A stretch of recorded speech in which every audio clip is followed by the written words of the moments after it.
નમસ્કાર.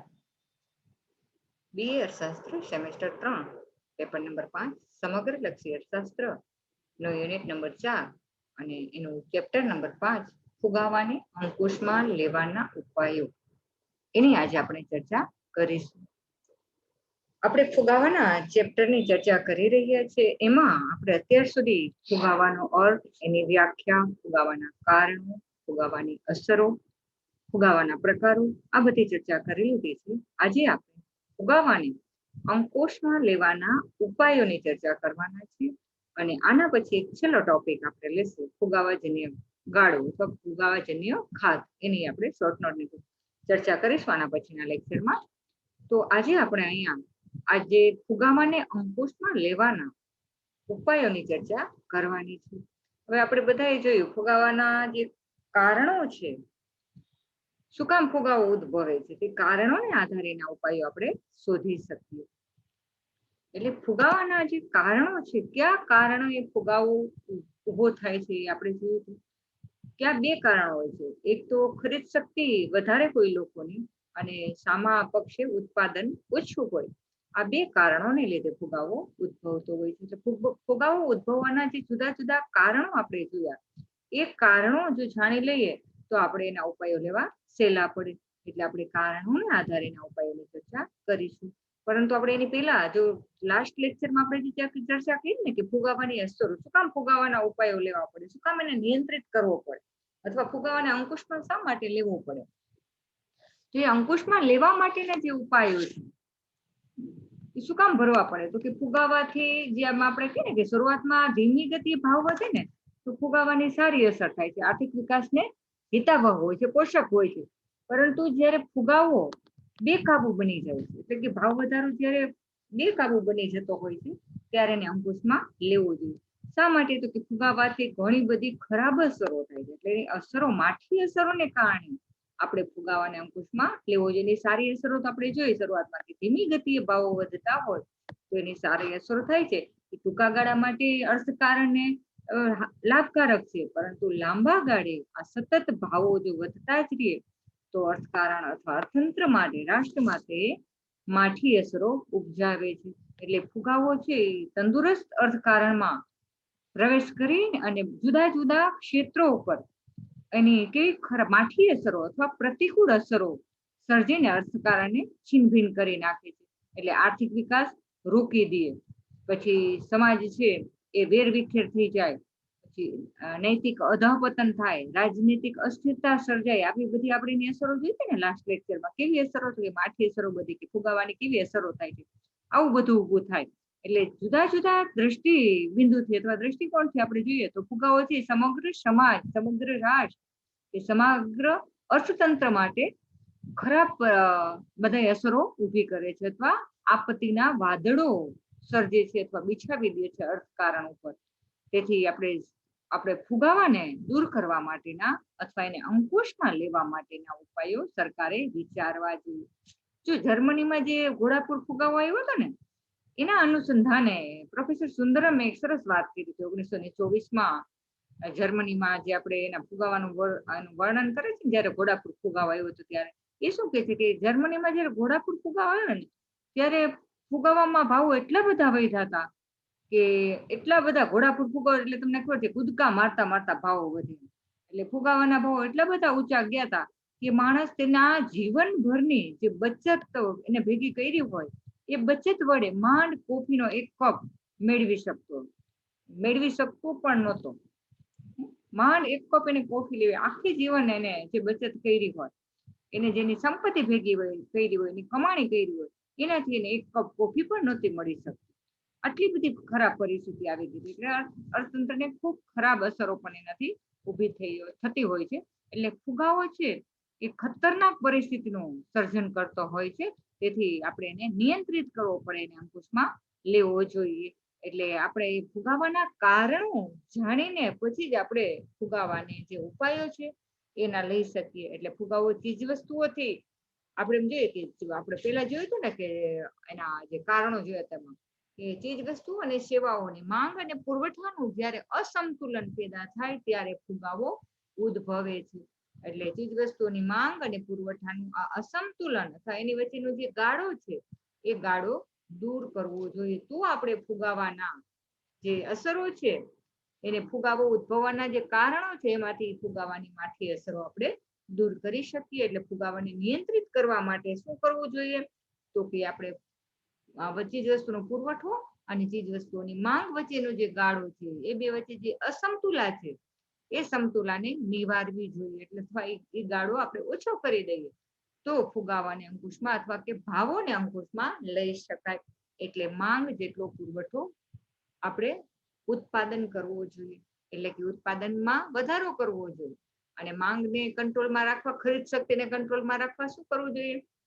તો કે લોકો પાસે નાણાંનું પ્રમાણ ઘટાડવું જોઈએ અથવા લોકોની ખરીદ શક્તિમાં ઘટાડો કરવો જોઈએ અને સામે પક્ષે ઉત્પાદનમાં વધારો કરવો જોઈએ. એવા ઉપાયો લઈએ તો આપણે ફુગાવાને જડ મૂળથી નાશ કરી શકીએ. એટલે કે એને દૂર કરી શકીએ. ફુગાવાની જે અસરો છે એને આપણે ઓછી કરી શકીએ. એટલે ફુગાવાને અંકુશમાં લેવાના જે આ ઉપાયો છે કે લોકોની ખરીદ શક્તિ ઘટાડવી જોઈએ અને સામે પક્ષે ઉત્પાદન વધારવું જોઈએ. એટલે તો જ આપણે નિયંત્રણ કરીએ. એટલે ફુગાવાના દુખાવાને જો દૂર કરવામાં આવે, ખરેખર જે ફુગાવાના કારણો આપણે જાણી લઈએ, સાચા કારણો, અને જે સાચા કારણો છે એને આપણે દૂર કરીએ, એટલે કે ફુગાવાના દુખાવાને દૂર કરવામાં આવે તો ખરીદ શક્તિને નિયંત્રિત કરવી જોઈએ, પછી ઉત્પાદનમાં વધારો કરવો જોઈએ. આ બધું કરીએ તો જ એના આપણે ફુગાવાને અંકુશમાં લઈ શકીએ. એટલે કે એના કારણો જાણી, ફુગાવો શું કામ ઉદ્ભવે છે એના કારણો જાણી અને પછી આપણે જો એને અંકુશમાં લેવાના ઉપાયો આપણે સરકારો ઉપાયો લઈએ અથવા આપણે એને પ્રયત્ન કરીએ અંકુશમાં લેવાનો તો આપણે એના ઉપાયો લઈ શકીએ. એટલે સાચા દુખાવાને જો દૂર કરવું હોય તો એના કારણો અથવા એના દર્દને જાણવું પડે તો જ આપણે એને અંકુશમાં લઈ શકીએ. એટલે આ ફુગાવાના જે ઉપાયો છે એને આપણે 3 ભાગમાં વહેંચી શકીએ. 3 રીતે એના આપણે અંકુશમાં લઈ શકીએ, નિયંત્રણમાં રાખી શકીએ. એમાં પેલું છે મોનેટરી પોલિસી, નાણાકીય નીતિ. નાણાકીય નીતિના જે પગલાઓ છે, બેંક રેટમાં ઘટાડો, અનામત પ્રમાણમાં, આ બધા આપણે જોઈશું હમણાં એના પેટામાં. એ બધા પગલા લઈને પણ ભાવ નિયંત્રણ કરી શકાય. એટલે કે ફુગાવાનું નિયંત્રણ કરી શકીએ. બીજો ઉપાય છે ફિસ્કલ પોલિસી, રાજકોષીય નીતિના પગલા, કરવેરા, જાહેર ખર્ચને, આ બધા જે છે ને, કરવેરા એટલે જાહેર આવક અને જાહેર ખર્ચ, આ બધા ઉપાયો દ્વારા પણ સરકાર ફુગાવાને કાબુમાં રાખી શકે. અને ત્રીજી નીતિ છે આવી પોલિસી એડમિનિસ્ટ્રેટિવ પોલિસી, વહીવટી નીતિ. એટલે વહીવટી નીતિ દ્વારા પણ ભાવોને આપણે કાબુમાં લઈ શકીએ છીએ. એટલે સરકારે આ 3 ઉપાયો અજમાવવા જોઈએ અથવા હાથ ધરવા જોઈએ. ક્યાં 3? તો કે નાણાકીય નીતિ એટલે કે મોનેટરી પોલિસી, રાજકોષીય નીતિ એટલે કે ફિસ્કલ પોલિસી અને ત્રીજી નીતિ છે વહીવટી નીતિ એટલે કે એડમિનિસ્ટ્રેટિવ પોલિસી. આ 3 પોલિસી દ્વારા ફુગાવાને અંકુશમાં લાવી શકાય. એટલે એને અંકુશમાં લેવાના અથવા ફુગાવાને નિયંત્રિત કરવાના આ 3 ઉપાયોની આપણે અહીં ચર્ચા કરવાની છે. તો સૌથી પહેલા આપણે લેશું મોનેટરી પોલિસી, નાણાકીય નીતિ ની આપણે ચર્ચા કરીશું કે નાણાકીય નીતિમાં કેવા પગલા લઈને આપણે ફુગાવાને કાબુમાં લઈ શકીએ. એટલે ફુગાવાને નિયંત્રિત કરવાનું એક સાધન તરીકે આપણે જેમાં 3 સાધન આપણે જોઈએ ને, મોનેટરી પોલિસી, ફિસ્કલ પોલિસી અને એડમિનિસ્ટ્રેટિવ પોલિસી. તો આ 3 પોલિસી છે એ આપણે ફુગાવાને નિયંત્રિત કરવાના સાધનો છે અથવા એના ઉપાયો છે. એટલે આપણે ફુગાવાને નિયંત્રિત કરવાના એક સાધન તરીકે નાણાકીય નીતિ એટલે કે મોનેટરી પોલિસીનો ઉપયોગ કરી શકીએ. એટલે આ નાણાકીય નીતિને અમલમાં મૂકવાની જે કામગીરી છે એ કોણ કરે છે? તો કે મધ્યસ્થ બેંક કરે છે, આપણા બેંકની રિઝર્વ બેંક કરે છે. એટલે કે નાણાકીય નીતિ હેઠળ મધ્યસ્થ બેંક કેવા પગલા ભરી શકે અથવા કેવા પગલા લઈને ફુગાવાને નિયંત્રિત કરી શકે એ આપણે અહીં ચર્ચા કરવાની છે. તો પેલો પગલું છે બેંક દર. બેંક દર દ્વારા, બેંક રેટ આપણે કહીએ છીએ ને, કે વ્યાપારી બેંકો પાસેથી સસ્તા ધિરાણો મેળવીને વેપારીઓ શું કરે છે ફુગાવામાં? તો કે સંગ્રહખોરી કરે છે. વ્યાપારી બેંકો પાસેથી સસ્તા દરે ધિરાણ લઈ અને ચીજ વસ્તુઓનો સંગ્રહ કરવામાં આવે છે. એટલે બજારમાં માલની શું થાય? કૃત્રિમ તંગી ઊભી થાય. એટલે કૃત્રિમ તંગી ઊભી થાય એટલે વસ્તુના ભાવો વધશે અને એના કારણે ફુગાવો સર્જાય છે. હવે આ એનું કારણ છે. એ કારણ આપણે ખબર પડી કે આ એનું કારણ છે ફુગાવો વધવાનું. તો આપણે ત્યાંથી જ એનો ઉપાય કરવો પડે, એટલે કે એને અંકુશમાં લેવા માટેનું એ જ પગલું આપણે હાથ ધરવું પડે. કેવું તો કે એને કાબુમાં લેવાનું. એટલે જે ધિરાણનું પ્રમાણ ઓછું થાય, વેપારીને ઓછું ધિરાણ આપે એમ કરીએ તો ફુગાવાને અંકુશમાં લઈ શકાય. એટલે શું કરવાનું આવે? તેથી મધ્યસ્થ બેંકને શું કરવું જોઈએ કે બેંક રેટ છે, જે વ્યાપારી બેંકોનું જે બેંક રેટ છે, એને જે વ્યાજનો દર નક્કી કરે છે મધ્યસ્થ બેંક, એને મધ્યસ્થ બેંકે એનો બેંક દરમાં, બેંક રેટમાં વધારો કરવો જોઈએ. એટલે કે બેંક દરમાં વધારો કરીને વ્યાપારી બેંકોને ઊંચા દરે ધિરાણ કરવાનું શરૂ કરશે મધ્યસ્થ બેંક.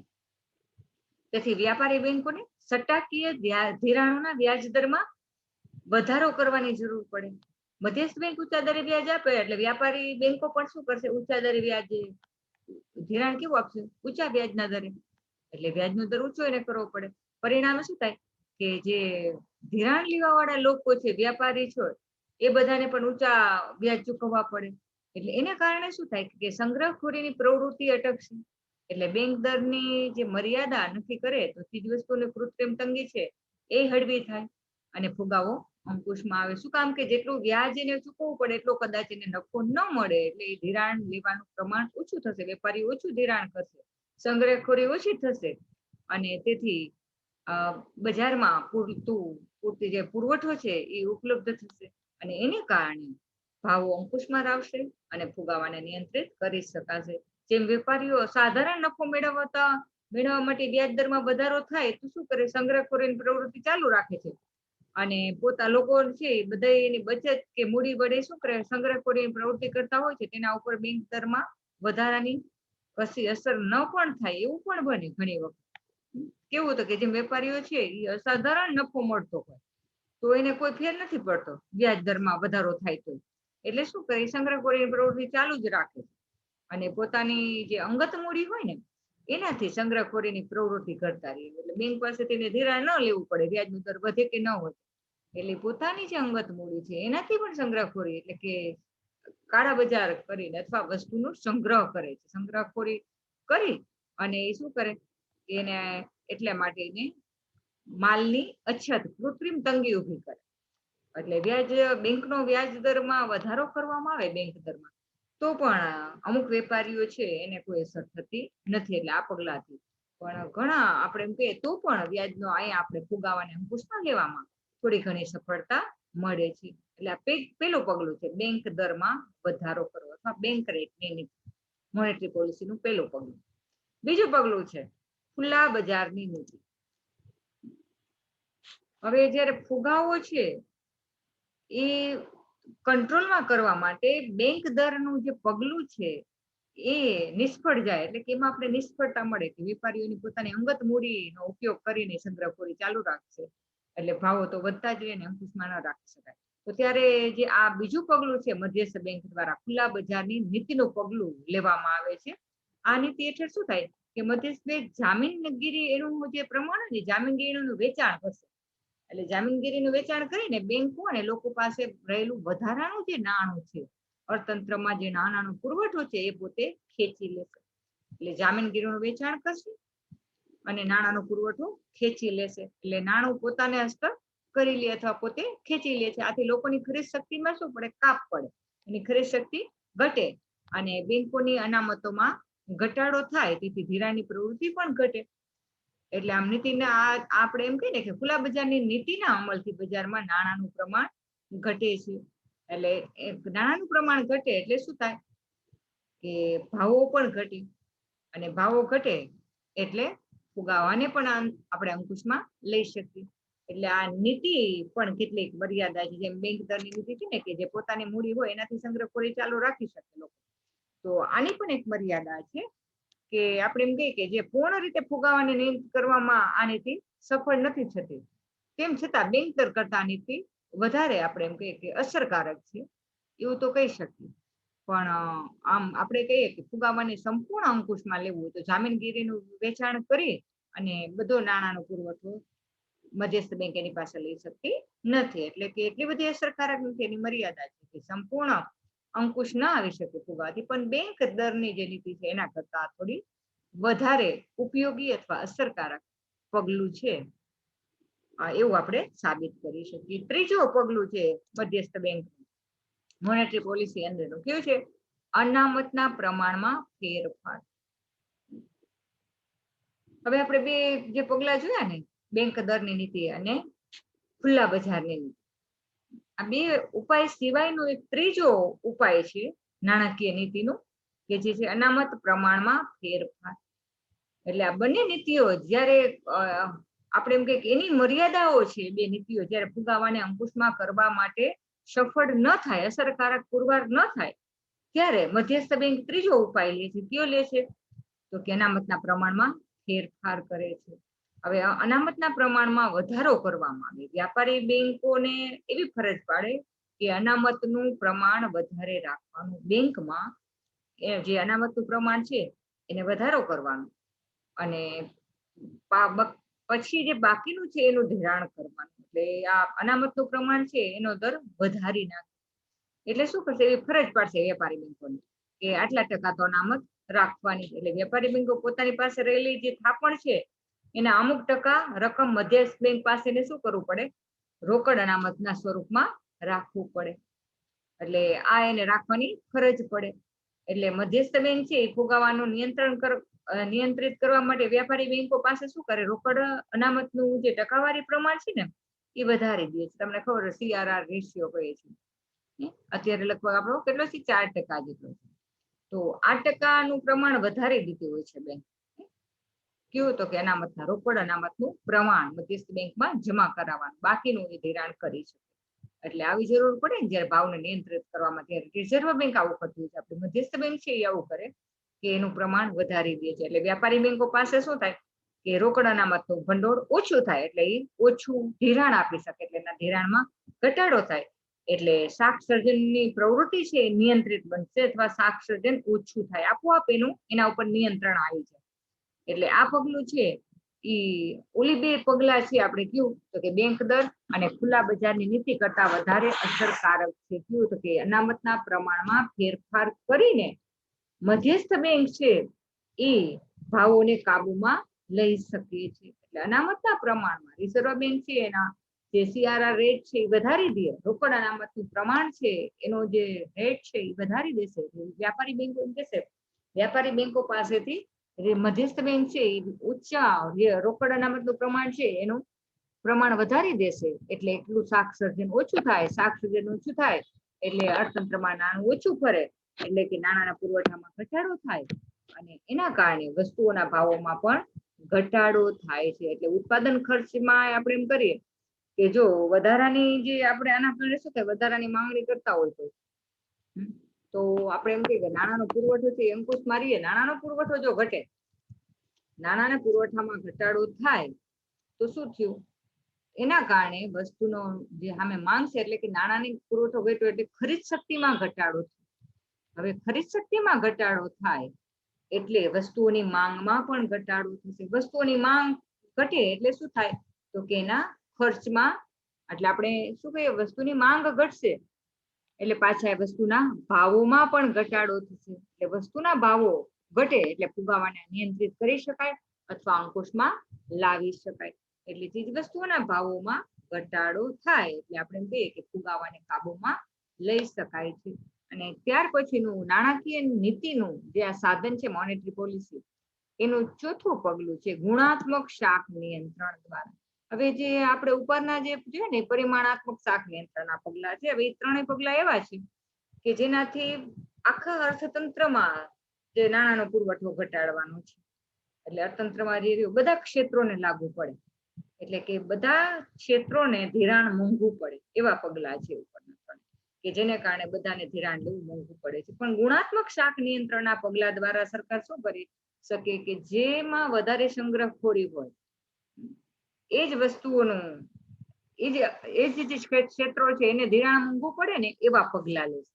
એટલે એ ધિરાણ ગુણાત્મક શાક નિયંત્રણ દ્વારા, કે જે ઉદ્યોગો ઉપર, જે ક્ષેત્રો ઉપર આ પગલા લેવાની જરૂર પડતું હોય ને એની ઉપર જ અંકુશમાં રાખવામાં આવશે ધિરાણની પ્રવૃત્તિ, એવું પગલું લેવામાં આવશે. એટલે ગુણાત્મક શાખ નિયંત્રણ છે એ વધારે હિતાવહ છે. એટલે વ્યાપારી બેંકો દ્વારા શું થાય તો કે ઉત્પાદકીય હેતુઓને બદલે શું કે સટ્ટાકીય હેતુઓ માટે છૂટે હાથે ધિરાણ કરવામાં આવતું હોય છે.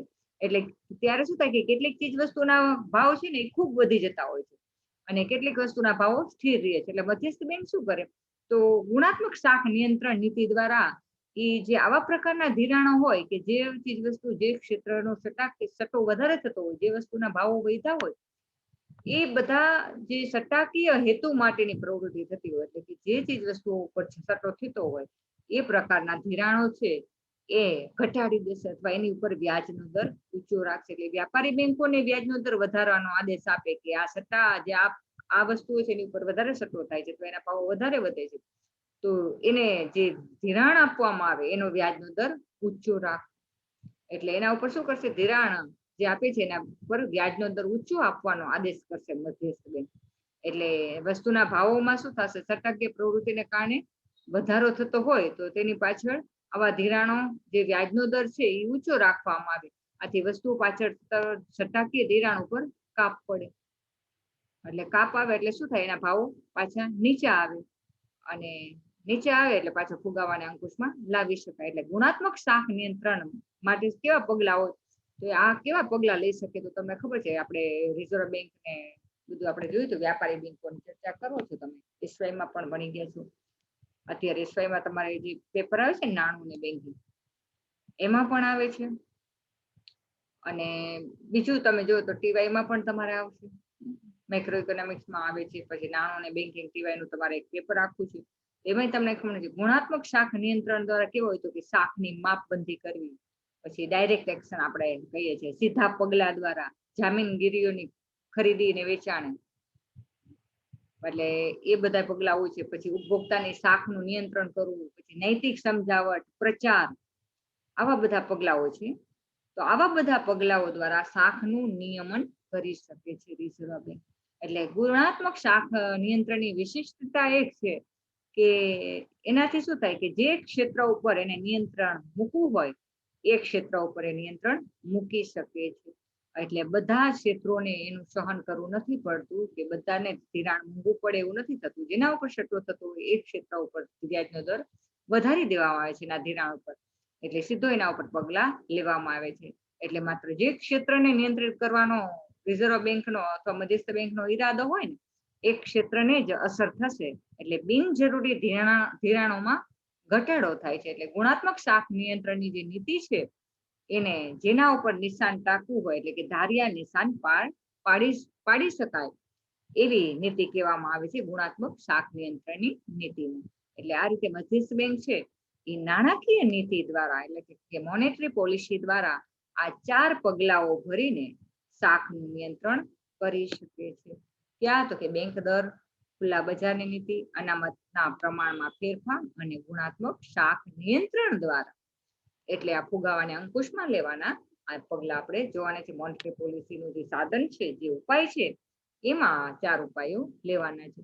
હવે આપણે બીજી પોલિસી જશું, ફિસ્કલ પોલિસી, રાજકોષીય નીતિ. આના પછી આપણે એ લઈએ, રાજકોષીય નીતિ અથવા ફિસ્કલ પોલિસી.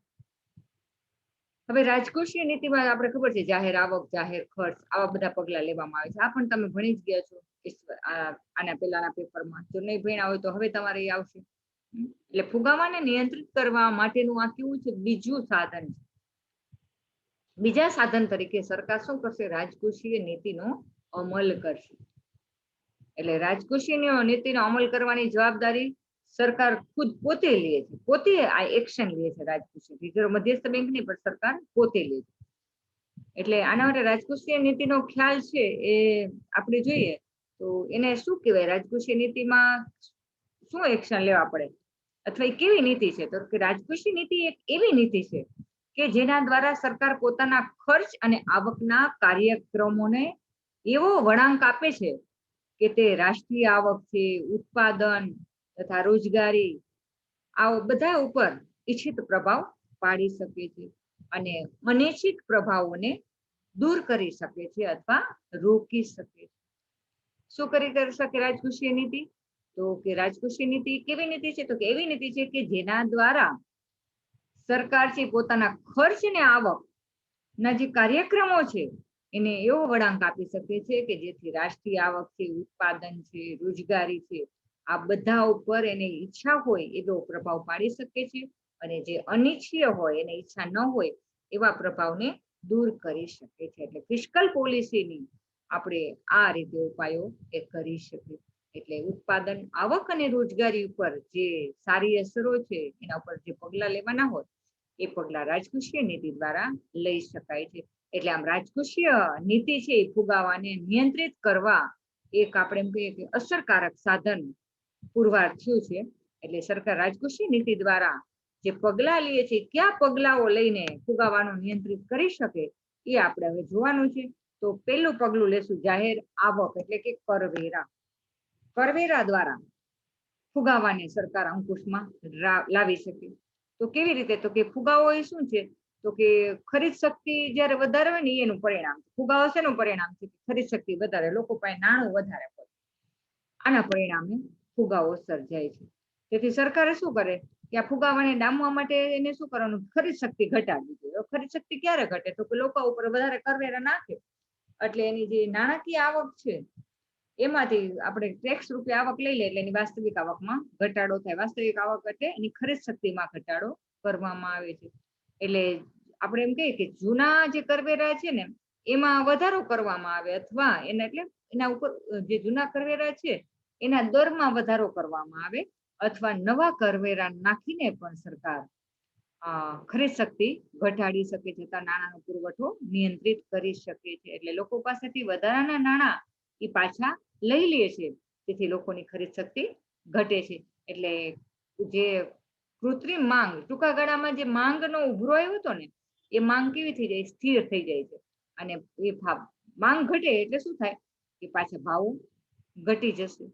જોકે કરવેરાની આ પ્રત્યાઘાતી અસરો એની પડતી હોય છે કે સરકારે મૂડીરોકાણ અને ઉત્પાદન ઉપર પણ આની વિપરીત અસરો પડે. જો આવું કરવામાં આવે તો એને પ્રત્યાઘાતો પણ પડે. આ પગલાથી શું થાય? તો કે સરકારની જે મૂડીરોકાણ અને ઉત્પાદન ઉપર એની વિપરીત અસર થાય. કે નાણુંનું મૂડીરોકાણ કેવી રીતે કરે? બચત કેવી રીતે લોકો કરે?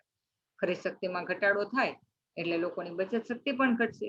એની આવક એને છીનવી લે એટલે જીવન નિર્વાહ ચાલે, બાકી એની બચત જે વધારાની થતી હોય એ ન થાય. બચત ન થાય એટલે મૂડીરોકાણ ન થાય, મૂડીરોકાણ ન થાય એટલે ઉત્પાદન પણ ઘટે, ઉત્પાદન ઘટે એટલે વળી પાછું વસ્તુનો પુરવઠો ઘટે, એટલે વળી પાછું વસ્તુનો પુરવઠો ઘટી ગયો એટલે કે ચીજ વસ્તુનું પ્રમાણ ઘટી ગયું એટલે પાછું ચીજ વસ્તુની માંગ વધારે છે એટલે પાછું શું થશે? વસ્તુના ભાવમાં વધારો થાય. એટલે આ પ્રતિકૂળ અસરો પણ થતી હોય છે. એટલે આ વિપરીત અસર ન પડે એના માટે શું કરવું જોઈએ? એને વિપરીત અસર ન પડે તે રીતે એને સરકારે શું કરવું પડે? આવક વેરો છે, સંપત્તિ વેરો છે, કંપની વેરો છે, બક્ષિસ વેરો છે, આ બધા જે વેરા છે, જે પ્રત્યક્ષ કરવેરા છે એમાં વધારો કરવો જોઈએ. તે જ રીતે જીવન નિર્વાહ ખર્ચમાં વધુ પડતો વધારો ન થાય તે રીતે એને પરોક્ષ કરવેરાનો પણ આશરો લેવો જોઈએ. એટલે પ્રત્યક્ષ કરવેરા અને પરોક્ષ કરવેરા એને સૂઝબૂઝની નીતિને ધ્યાનમાં રાખીને નાખવા જોઈએ. કે પરોક્ષ કરવેરા એટલે સેલ ટેક્સ, આપણે વેચાણ વેરો જે છે ને એમાં શું થાય છે કે જીવન નિર્વાહ ખર્ચમાં વધુ પડતો વધારો ન થાય ને એ રીતે પરોક્ષ કરવેરા નો આશરો એને લેવો જોઈએ. બાકી એને પ્રત્યક્ષ વેરાના ઉપાયથી આ વેરા વધારવા જોઈએ, એવું પગલું એને લેવું જોઈએ. હવે નાણાકીય નીતિનો બીજો ઉપાય છે બચત યોજનાનો અમલ. બચત યોજનાનો અમલ કરીને હવે બચતમાં વધારો કરાય, લોકોની ખરીદ શક્તિ પર નિયંત્રણ નાખવું તો શું થાય? લોકો શું કરે છે ને આવકનું? તો કે આવકનો એક ભાગ છે એ વાપરી નાખે છે એટલે ખરીદ શક્તિ, અને બીજો બાકીનો ભાગ હોય છે બચત હોય. બે વસ્તુ કરે લોકો આવકમાંથી. તો અહીંયા આપણે શું કહી શકીએ કે એની વપરાશ થઈ ગયા પછીની પાછી જે બચત હોય છે એના કરતા લોકોને બચત કરવા માટે પ્રોત્સાહિત કરવા જોઈએ. એટલે કે લોકોની ખરીદ શક્તિ પર નિયંત્રિત એને કરવા માટે આપણે બચત યોજનાનો લાભ લેવો જોઈએ. એટલે સરકારે લોકોને બચત કરવા માટે પ્રોત્સાહન આપવું જોઈએ. બચત યોજનાનો કેવી રીતે? આપણે ખબર છે કે અમુક બચત કરીએ ને અમુકમાં આપણે રોકાણ કરીએ તો સરકાર એમાં ટેક્સ ફ્રી આપે, ઇન્કમ ટેક્સ ના લાગે તમે આમાં રોકાણ કરો તો એવા સર્ટિફિકેટ્સ છે ગવર્મેન્ટના કે એમાં રોકાણ કરીએ એટલે એના કારણે શું થાય કે સરકાર ટેક્સ ન ભરવો પડે એટલે લોકો એમાં બચત કરે એટલે એટલું ફરજિયાત બચત થઈ જાય અને એ બચત યોજનાનો લાભ લોકોને મળે એટલે એને પ્રોત્સાહન પણ મળે. એટલે એ શું બચત કરવા ઉત્સાહી પણ હશે, એટલે ખરીદ શક્તિમાં કાપ આવે કે ઓછું ખરીદી અને ઓછું વાપરી અને વધારે બચત કરવા પ્રયત્ન કરશે, એટલે વસ્તુની એની માંગ છે એમાં પણ ઘટાડો થશે. એટલે લોકો દ્વારા શું છે કે આવી રીતે જો પગલા ભરવામાં આવે બચત યોજનાને પ્રોત્સાહન મળે એવા પગલા ભરવામાં આવે, એના પરિણામે ચીજ વસ્તુના ભાવોમાં ઘટાડો થાય અને ફુગાવાને નિયંત્રિત લાવી શકાય. એટલે કેવા આવા પગલા, એટલે આપણે બચત યોજનાનો લાભ એટલે કેવા, તો કેવા સરકારે એવી યોજના, બચતની યોજના લોકોને આકર્ષી શકે ને એવી યોજનાઓ કરવી જોઈએ. પછી સરકારી લોન છે, પછી ડિફેન્સ સર્ટિફિકેટ છે, પછી સેવિંગ સર્ટિફિકેટ છે. જો ભારત સરકાર છઠ્ઠી શ્રેણી અને સાતમી શ્રેણીના નેશનલ સેવિંગ સર્ટિફિકેટ છે ને, એમાં રોકાણ કરી, ઇન્દિરા વિકાસ પત્રોમાં રોકાણ કરવું, કિસાન વિકાસ પત્રોમાં રોકાણ કરવું, આવા બધા જે રોકાણો છે સરકારે જુદી જુદી સ્કીમના, નવું હજી ઘણું બધું છે. તો આ બધામાં રોકાણ કરીને સરકાર એને લોકોને બચત કરવા પ્રોત્સાહિત કરે. તો ઊંચા વ્યાજના દરો આપીને જો લોકો, સરકાર છે એ લોકોની બચત ખેંચી લે, તો લોકોની બચત વૃત્તિને પ્રોત્સાહન મળશે અને લોકો બચત તરફ વળશે. એટલે એના વર્તમાન ખર્ચાઓ પર આપોઆપ કાપ પડી જશે અને જે કૃત્રિમ માંગ વધી છે એના ઉપર નિયંત્રણ આવી જશે. એટલે કે માંગમાં ઘટાડો થશે. એટલે ફરજિયાત બચત યોજના પણ દાખલ કરીને પણ સરકાર બાંધી આવકવાળા લોકો છે એની પાસેથી ફુગાવાના ગાળામાં વધારાના નાણાં લઈ શકે છે. અને આપણા દેશમાં છે ને 1963-64માં આવી ફરજિયાત બચત યોજનાનો અમલ કરવામાં આવ્યો છે. જો કે આને બહુ ઝાઝી સફળતા નથી મળી. શું કામ કે ફરજિયાત બચત હોય તો લોકોની જયારે એની જરૂરિયાત સંતોષાય પછી નાણું વધે તો બચત કરતા હોય છે, પણ તોય ફરજિયાત બચત કરવી તો એ લોકોને ગમતી નથી, કે જયારે એની જીવન જરૂરિયાતની વસ્તુઓની એની ન સંતોષાય અને બચત કરવી પડતી હોય તો એમાં લોકો રાજી હોતા નથી. એટલે 1963-64માં સરકારે જે ફરજિયાત બચત યોજનાનો અમલ કર્યો હતો, પણ એને ઝાઝી સફળતા મળી નહોતી. એટલે આ યોજનાને બહુ ટૂંકા ગાળામાં બંધ કરવી પડી હતી. પરંતુ 1974માં પાછી સરકારે આવી ફરજિયાત બચત યોજના અમલમાં આવી છે અને એના કારણે લોકોની સારી એવી ખરીદ શક્તિમાં ઘટાડો થયો હતો, એટલે કે નિયંત્રિત કરી શક્યા હતા. અને આને ઠીક સફળતા મળી હતી, નિષ્ફળ તો નહોતું ગયું. અને 1985ના બજેટમાં પણ આ યોજનાને પછી એને પડતી મૂકી દીધી. જે 73માં ચાલુ કરી હતી એ પછી 1985માં આને પડતી મૂકી દીધી, પણ એમાં લોકોને સરકારની ઠીક સફળતા મળી હતી એમ કહી શકીએ.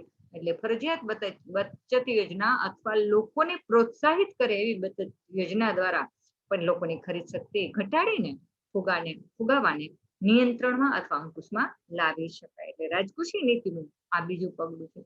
ત્રીજું પગલું, જાહેર ખર્ચમાં કાપ. જો સરકાર જાહેર ખર્ચા કરશે ને તો લોકોને છે ને એની આવકમાં વધારો થાય છે. આમ જોઈએ તો જાહેર ખર્ચ કરીએ એટલે એની ખરીદ શક્તિમાં વધારો થાય. એટલે જાહેર ખર્ચના જે નાણાંનો પ્રવાહ છે અર્થતંત્રમાં વહેતો મૂકવામાં આવે તો ઘણી વખત છે કે મહત્વનો ભાગ ભજવે લોકોની ખરીદ શક્તિ ઉપર. એટલે જાહેર ખર્ચમાં જયારે વધારો થાય ત્યારે લોકોની નાણાકીય આવકમાં પણ વધારો થતો હોય છે. એટલે નાણાકીય આવકનો વધારો છે એ માંગ અને ભાવો બે વધવાનું કારણ બને છે. એટલે સરકાર ફુગાવામાં આપણે એમ કહીએ કે જાહેર ખર્ચ ઉપર કાપ મૂકે તો ફુગાવાને આપોઆપ આપણે અંકુશમાં લઈ શકીએ છીએ. એટલે સરકારે ફુગાવાના ગાળામાં જાહેર ખર્ચ દ્વારા અર્થતંત્રમાં જે નાણાં ઠાલવતા હોય છે જાહેર ખર્ચ દ્વારા, એમાં રોકવા જોઈએ, એ નાણાંને રોકવા જોઈએ. અને વહીવટ ખર્ચ અને બિનઉત્પાદકીય ખર્ચાઓ પર પણ કાપ મૂકવો જોઈએ. અને તો પણ ફુગાવાને તે નિયંત્રિત આપણે કરી શકીએ. એટલે બિનઉત્પાદકીય વહીવટી ખર્ચો અને જાહેર ખર્ચાઓ છે એની પર જો કાપ મૂકવામાં આવે તો પણ ભાવોને નિયંત્રિત કરી શકાય અને આપણે ફુગાવાને અંકુશમાં રાખી શકીએ. હવે આપણે ત્રીજું સાધન છે ફુગાવાને નિયંત્રિત કરવાનું, ત્રીજું સાધન જેને આપણે એડમિનિસ્ટ્રેટિવ પોલિસી કહીએ છીએ, વહીવટી નીતિ. એમાં પણ આપણે 3 પગલા લેવાના છે. એટલે આપણે ત્રીજું પગલું જોશું હવે, વહીવટી નીતિ, એડમિનિસ્ટ્રેટિવ પોલિસી. હવે ફુગાવાને નિયંત્રિત કરવાનું આ ત્રીજું સાધન છે. વહીવટી નીતિનો જે અમલ છે એ પણ સરકાર પોતે જ કરે છે. એટલે સરકારની જે વહીવટી નીતિ હેઠળ કેવા પગલા ભરે છે, તો આ જો આપણે એમ કહીએ ને કે મધ્યસ્થ બેંક છે, નાણાકીય નીતિ કોણ અમલમાં મૂકે? મધ્યસ્થ બેંક દ્વારા એ પગલા લેવામાં આવે છે. જ્યારે રાજકોષીય નીતિ અને વહીવટી નીતિ સરકાર ખુદ હેન્ડલ કરે છે, તો એના દ્વારા જ આ આપણે એમ કે પગલા લેવામાં આવે છે, એટલે પોતે જ એનો અમલ કરે છે. એટલે વહીવટી નીતિ દ્વારા કેવા પગલા લેવામાં આવે છે, તો આપણે વહીવટી નીતિ દ્વારા જે ફુગાવાને અંકુશમાં લેવાના પગલાઓ છે, એમાં 3 પગલાઓનું આપણે ચર્ચા કરવાની છે. એમાં પહેલું છે ઉત્પાદન વૃદ્ધિને પ્રોત્સાહન આપવું જોઈએ. જો આપણે પેલા ફુગાવાના કારણો જોઈએ ને, ફુગાવો શું કામ ઉદ્ભવે એના કારણોમાં જોઈએ આપણે. એક તો લોકોની ખરીદ શક્તિ વધે તો, અને બીજું ઉત્પાદનમાં ઘટાડો થાય તો ફુગાવો ઉભો થાય. એટલે આપણે અત્યારે 2 પગલાની પહેલાના જોયા, રાજકોષીય નીતિ અને નાણાકીય મોનેટરી પોલિસી અને ફિસ્કલ પોલિસી. એનાથી શું થાય કે લોકોની ખરીદ શક્તિ ઉપર કાપ મૂકી શકાય છે. તો હવે બીજું જે કારણ છે ફુગાવાનું, ઉત્પાદનમાં વધારો કરવો. તો એ પગલા લેવા માટે શું થશે, વહીવટી નીતિનું પગલું કામ કરે છે. એટલે બીજી બાજુનો આ બેનો ગાળો છે એ આપણે ઘટાડવાનો છે, માંગ અને પુરવઠાનો, જે ચીજ વસ્તુઓની માંગ છે અને એના પુરવઠાનો. તો એનો પુરવઠો જે ઓછો છે ને માંગ વધારે છે, તો વસ્તુના ચીજ વસ્તુઓ અને સેવાઓના પુરવઠો વધારવા માટે કેવા પગલા લેવા પડે, તો એ વહીવટી નીતિ દ્વારા આપણે ઉપાયો સૂચવી શકીએ. એટલે પેલું છે ઉત્પાદન વૃદ્ધિને પ્રોત્સાહન આપવું જોઈએ. એટલે આપણે પહેલા કીધું તેમ ફુગાવાનું મૂળ કારણ શું, તો કે ચીજ વસ્તુની માંગ અને પુરવઠામાં અસમતુલા. તેથી સરકારે ફુગાવાને જો નિયંત્રિત કરવું હોય તો એને જુદી જુદી દિશામાં એવી રીતે વહીવટી પગલા લેવા જોઈએ કે જેથી ચીજ વસ્તુઓના ઉત્પાદનને પ્રોત્સાહન મળી રહે. અને ઉત્પાદન વધારવા માટે સરકારે સંશોધન, પછી આધુનિક ઉત્પાદન પદ્ધતિ, પછી તાલીમ પામેલો જે સ્ટાફ, પછી લાંબા ગાળે ચીજ વસ્તુનું જો ઉત્પાદન વધે એવા લાંબા ગાળાની નીતિ મૂકવી જોઈએ. અને આ બધા દ્વારા માંગ અને પુરવઠાની સમતુલા સ્થાપિત થાય એવા પગલા લેવા જોઈએ. જો માંગ અને પુરવઠા વચ્ચે સમતુલા સ્થપાશે તો આપોઆપ ભાવ છે એ સામાન્ય થઈ જશે, એટલે કે ભાવ પર નિયંત્રણ આવી જશે અને ફુગાવો ડામવામાં સફળતા મળી જશે. એટલે કે આપોઆપ ફુગાવામાં અંકુશ આવી જશે. એટલે ઉત્પાદન વૃદ્ધિને પ્રોત્સાહન મળે એવા પગલા લેવા જોઈએ. એટલે કે આધુનિક ટેકનોલોજી દ્વારા ઉત્પાદન કરીએ તો એક જાજુ ઓછા સમયમાં વધારે ઉત્પાદન, સારી ગુણવત્તા વાળું ઉત્પાદન લઈ શકાય. એટલા માટે સંશોધન પણ કરી શકે, ઉત્પાદન ખર્ચમાં કાપ આવે અને વધારે ઉત્પાદન કરી શકાય એવા પગલા લઈ શકાય. તાલીમ વાળો સ્ટાફ રાખીને પણ ઉત્પાદનમાં વધારો કરી શકાય. એટલે આવા પગલા બધા લઈને ઉત્પાદન વૃદ્ધિને પ્રોત્સાહન મળે એવા સરકારે પગલા લેવા જોઈએ. એટલે વસ્તુનો પુરવઠો વધે તો માંગને પહોંચી શકાય, એટલે કે બે વચ્ચે સમતુલા સ્થાપિત કરીને ભાવોને નિયંત્રિત રાખી શકાય. હવે બીજું પગલું છે વહીવટી નીતિનું, વેતન દરનું નિયંત્રણ. હવે શ્રમિકોનું વેતન છે, મજૂરોનું, એના ઉપર નિયંત્રણ રાખવું જોઈએ. હવે જો વેતન વૃદ્ધિમાં વધારો થાય તો એટલું શું થશે, ઉત્પાદન ખર્ચ વધશે. ઉત્પાદન ખર્ચ વધે એટલે ચીજ વસ્તુના ભાવમાં વધારો થાય. એટલે વેતન વૃદ્ધિ ન થાય એવા પગલા લેવા જોઈએ સરકારે. એટલે ચીજ વસ્તુના ભાવો વધવા માટેનું કારણ છે આ એક વેતન વૃદ્ધિ. એટલે વેતન વૃદ્ધિની જે માંગણી કરે હડતાલ ઉપાડીને વેતન વધારાની માંગણી કરે, એટલે એ વધારો કેના ઉપર નાખે, ચીજ વસ્તુના ભાવો ઉપર નાખવામાં આવતા હોય છે. ઉત્પાદન વેપારીઓ એની ઉપર નાખી દે છે, એટલે ચીજ વસ્તુઓ મોંઘી પડે છે. એટલે જ્યારે વધુ વેતનની માંગણી કરવામાં આવે ને તો ત્યારે આપણે આ ઉત્પાદન ખર્ચ ઉપર વધારો થાય છે અને ભાવો ઊંચા જાય છે. અને આ એકવાર જો આ ચાલુ થાય ને, હવે વેતન વધારાની માંગણી થાય એટલે શું થાય કે ઉત્પાદન ખર્ચ વધે. ઉત્પાદન ખર્ચ વધે એટલે વેપારીઓ શું કરશે, ચીજ વસ્તુના ભાવો વધારશે. ચીજ વસ્તુના ભાવો વધે એટલે કે મોંઘવારી ભથ્થું વધે, એટલે પાછું શું થશે, તો વળી પાછું મજૂરો છે એ પાછી વેતન વધારાની માંગણી કરશે.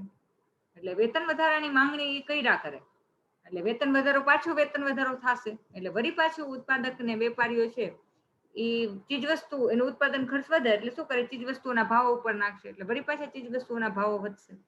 ચીજ વસ્તુના ભાવો વધે એટલે પાછા વળી મજૂરો છે વેતન વધારાની માંગણી કરશે.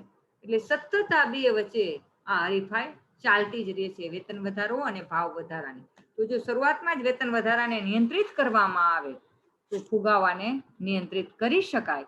એટલે સતત પછી આપણે એમ કહીએ કે મજૂરોની માંગણી છે વેતન વધારાની હોય છે, અને ઉત્પાદકો છે, વેપારીઓ છે, ઉત્પાદન એના ખર્ચમાં વધારો થાય છે એટલે એ બધો ભાવો ઉપર વધારો નાખી દેતો હોય છે. એટલે વેતન વધારા પાછળ ભાવ વધારો અને ભાવ વધારાની પાછળ વેતન વધારો દોડતો રહે છે, અને બંને પરસ્પર એકબીજાના કારણ અને પરિણામ હોય છે. વેતન વધારાના કારણે ભાવો વધે છે એમ કરી શકીએ, અને ભાવો વધે છે એના કારણે વેતન દરમાં વધારો છે. એટલે એકબીજાના કારણ અને પરિણામ બંને છે. એટલે એટલા માટે થઈને આપણે એમ કહીએ કે આ ભાવ વધારાનો વિષચક્ર તોડવા માટે, ફુગાવાનો વિષચક્રને તોડવા માટે વહીવટી નીતિ દ્વારા વેતન દરનું નિયંત્રણ કરવામાં આવે તો ફુગાવાને અંકુશમાં રાખી શકાય. એટલે આપણે એમ કહી શકીએ કે જો કે આ કાર્યમાં સરકારે ત્યારે સફળતા મળી કહેવાય, ત્યાં સુધી સફળતા મળે કે જ્યારે જીવન નિર્વાહ ખર્ચ છે એ સ્થિર રહે. એને સ્થિર કરવાના પગલા પેલા એને લેવા જોઈએ. જીવન નિર્વાહ ખર્ચ સ્થિર કરવાના પગલા લઈએ તો સાથે સાથે એને એવાય પગલા લેવા પડે વેતન દરના નિયંત્રણ માટે. તેને જીવન નિર્વાહ ખર્ચ પણ એનું સ્થિર સ્ટેબલ થઈ જાય તો જ આ પગલું સફળ થાય, વહીવટી નીતિનું વેતન દરનું નિયંત્રણ. અને ત્રીજું પગલું છે વહીવટી નીતિનું ફુગાવાને અંકુશમાં લાવવાનું, માપબંધી દાખલ કરવી. જો માપબંધી એટલે કે ભાવોની માપબંધી દાખલ કરવી. આપણે તળિયાના ટેકાના ભાવ સરકાર નક્કી કરે છે ને, ફુગાવામાં કેવા ભાવ લેશે? ટેકાના ભાવ નક્કી કરશે કે આનાથી ઊંચા ભાવ ન જવા જોઈએ એ રીતે. એટલે ફુગાવાની ઘેરિયેસરો જે છે એ એમાંથી જો જનતાને કે અર્થતંત્રને ઉગારી લેવું હોય ને તો જીવન જરૂરિયાતની જે અતિ મહત્વની ચીજ વસ્તુઓ અને સેવાઓ છે એના જે ભાવો છે એના માટે સરકારે વિતરણ વ્યવસ્થા ગોઠવવી જોઈએ. કાં તો ચીજ વસ્તુનું યોગ્ય ભાવે વિતરણ થાય એવી સરકારી જે દુકાનો છે એ એને ખોલવી જોઈએ. એટલે કે માપબંધી અને શું કહેવાય કે સરકારી જવાબદારી માટે શું કહેવાય, સરકાર આ સંભાળે તો ત્યારે એને સરકારી આ માપબંધી કહેવાય, ચીજ વસ્તુઓની માપબંધી ભાવોની. એટલે સરકાર છે, અનાજ છે, ખાંડ છે, આપણે રાશનની દુકાને જે મળે છે ને એ શું કરીએ છીએ? સરકાર એમાં આપે, અનાજ આપે, ખાંડ આપે, કેરોસીન, તેલ, કાપડ જેવી આ બધી જેવી જે જીવન જરૂરિયાતની વસ્તુઓ છે, જે અનિવાર્ય વસ્તુઓ, એનું વિતરણ યોગ્ય ભાવે સરકાર માન્ય સંસ્થાઓ અથવા માન્ય દુકાનો દ્વારા જો કરે અથવા કરવામાં આવે તો માપબંધી દ્વારા ભાવોનું નિયંત્રણ કરી શકાય, જેથી મધ્યમ વર્ગના લોકો છે એનું જીવન નિર્વાહ ખર્ચમાં વધારો થતો અટકે અને તેમજ વેતન વૃદ્ધિની જે માંગણી કરે છે મજૂરો, એ માંગણી હળવી બને અથવા એ માંગણી ઉપર નિયંત્રિત રાખી શકાય. પછી આ ઉપરાંત સરકાર માપબંધી હેઠળ શું કરી શકે કે કાયદાની દ્રષ્ટિએ રાખીને ટોચના ભાવ બાંધે. આપણે પેલા કીધું હતું ને, કાયદાની અંડરમાં ટોચના ભાવ બાંધીને ખુલ્લા બજારમાં વેચાતી જે ચીજ વસ્તુઓ છે એના ભાવ ઉપર નિયંત્રિત કરી શકાય. ટોચના ભાવ બાંધે છે ને, કપાસ, મગફળીના આટલા ભાવ, ટોચના ને તળિયાના શાકભાજીના ભાવ, ફ્રૂટના બાંધે. એટલે ઘણા બધા ભાવ એવા, તેલના ડબ્બામાં તમે જો તળિયા ટોચના બી ભાવ હોય. તો આ રીતે જે ઉત્પાદકો અને વેપારીઓ આ કાયદાનું ઉલ્લંઘન ન કરી શકે એના માટે આપણે આ ટોચના ભાવ નક્કી કરી શકીએ. એટલે કે શિક્ષાને પાત્ર બને જો કોઈ આનું ઉલ્લંઘન કરે, ટોચના ભાવથી વધારે ભાવ લે તો કાયદેસર એના ઉપર પગલાં લેવામાં આવે છે. તો સરકાર આ રીતે કે રાહત દરે જે ચીજ વસ્તુઓ, જીવન જરૂરિયાતની વસ્તુ મળે એના માટે એવી દુકાનો ખોલીને અથવા ટોચના ભાવો બાંધીને પણ માપબંધી દ્વારા ફુગાવાને નિયંત્રિત કરી શકે. પણ માપબંધીના અમુક મર્યાદાઓ છે, એની કેટલીક મર્યાદાઓ છે માપબંધીની. હવે આ મર્યાદાને ધ્યાનમાં રાખીને માપબંધીના સાધનનો ઉપયોગ કરવો જોઈએ. તો કે એની કઈ મર્યાદા છે? તો આપણે એને જોઈએ કે એની પાસે એવી 3 મર્યાદા છે આ માપબંધીની. એ માપબંધી દાખલ કરવામાં વાંધો નહીં, પણ એનાથી આપણે શું એની મર્યાદા કઈ છે? તો શું કામ આપણે એને અમલમાં આ સાધનનો આપણે ઉપયોગ તો કરી શકીએ, પણ એની અમુક મર્યાદા છે. કઈ છે? તો કે જો ફુગાવો છે ને એ બધી જગ્યાએ સાર્વત્રિક હોય તો સરકાર કઈ કઈ વસ્તુઓ ઉપર માપબંધી દાખલ કરે? અમુક ક્ષેત્રોમાં જ ફુગાવો હોય તો સરકાર એનો ટોચના ભાવ બાંધી દે અને અમુક જીવન જરૂરિયાતની વસ્તુઓ છે એ રાહતના દરે વેચી શકે. પણ સાર્વત્રિક રીતે આખા અર્થતંત્રમાં બધા ક્ષેત્રોમાં જો ફુગાવો ફેલાઈ ગયો હોય તો સરકાર ચીજ વસ્તુના માપબંધીની કેવી રીતે માપબંધણી કરી શકે? એટલે આ જે આવડું મોટું વહીવટ તંત્ર તો હોય નહીં.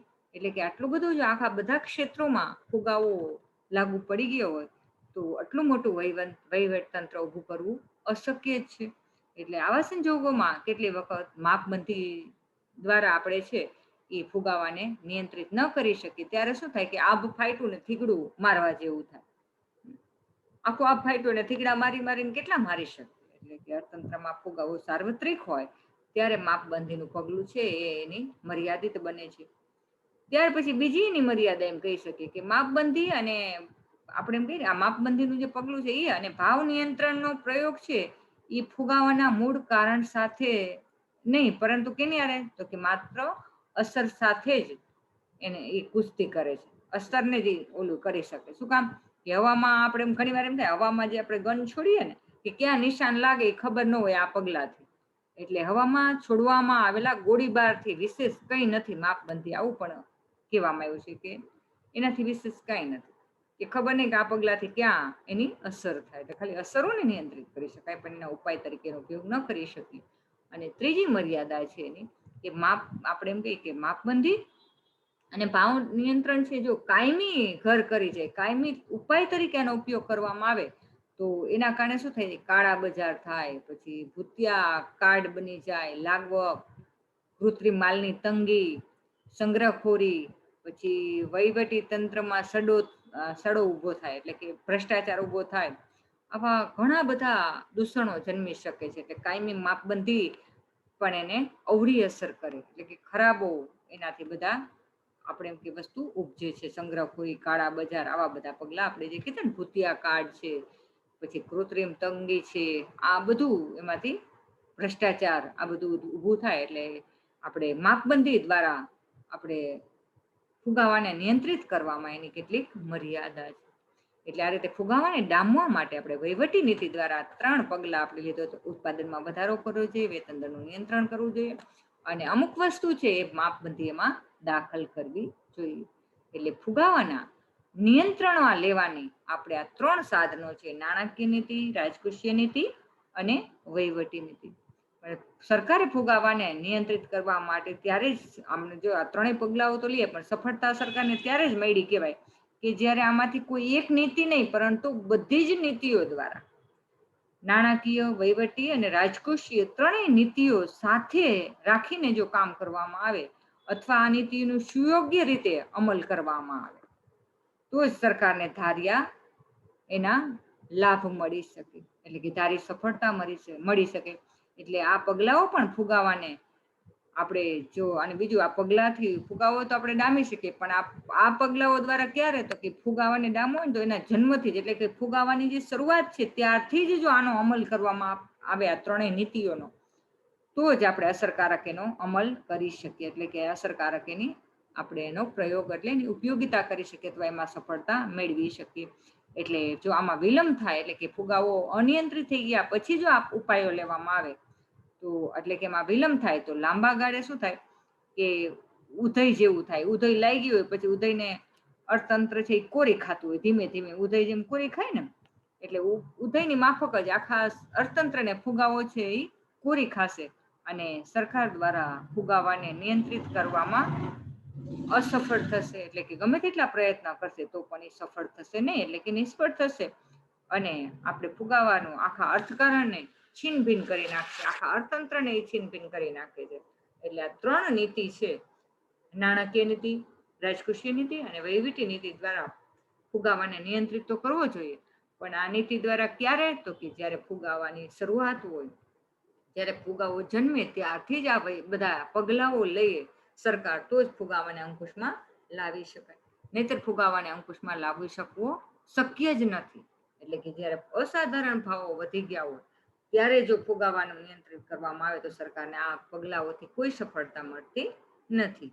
તો અહીંયા આપણે આ ફુગાવાને અંકુશમાં લેવાના અથવા ફુગાવાને નિયંત્રિત કરવાના 3 સાધનો, એટલે કે 3 ઉપાયોની ચર્ચા કરી. એટલે હવે તમને જો આજના જે આપણે મુદ્દાની ચર્ચા કરી એમાં તમને કેવો પ્રશ્ન પૂછી શકાય પરીક્ષામાં, તો ફુગાવાને અંકુશમાં લેવાના ઉપાયો વર્ણવો, આવો પ્રશ્ન પૂછે છે. 14 માર્કમાં પૂછી શકાય. એક જ પ્રશ્ન આમાંથી આપણે લેવાનો છે. હવે અહીંયા આપણે ફુગાવાનું ઓલમોસ્ટ ચેપ્ટર પૂરું થઈ જાય છે. ખાલી એક 7 માર્કની ટૂંક નોંધ રહે છે, જે આવતા લેક્ચરમાં આપણે લેશું ફુગાવાજન્ય ખાદ કે ફુગાવાજન્ય ગાળો. એ મોસ્ટ આઈએમપી ટૂંક નોંધ છે. મોસ્ટ ઓફ બધા પેપરમાં આ ટૂંક નોંધ પૂછાય છે. એટલે છેલ્લું લેક્ચર ફુગાવાનું છે એ આપણે આવતા લેક્ચરમાં એનું લેશું, ફુગાવાજન્ય ખાદ કે ફુગાવાજન્ય ગાળાની ચર્ચા કરીશું. પછી આપણે 3જા સેમનો જે સમગ્ર લક્ષી અર્થશાસ્ત્રનો પેપર છે એનો કોર્સ પૂરો થાય છે. તો આજે આપણે અહીંયા પૂરું કરીએ. આવતા વખતે જોશું ફુગાવાજન્ય ખાદ અથવા ફુગાવાજન્ય ગાળો, એની ચર્ચા કરીશું.